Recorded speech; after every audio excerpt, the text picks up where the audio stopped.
बाई लव्ह मॅरेजचे लय फायदे सांगू का सांगू? अहो नवरा भांडी घासतो, कधी कधी फरशी बी पुसतो आणि जेवणात चपाती भाकरी ऐवजी खिचडी भात बी चालतो.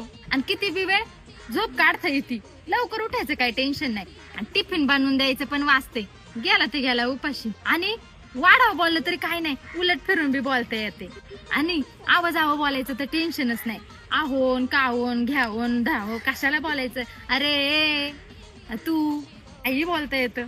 आणि मेन म्हणजे नवऱ्याच्या खिशातून पैसे बी अलगत चोरता येतात समोर, काय बोलू शकत नाही तो.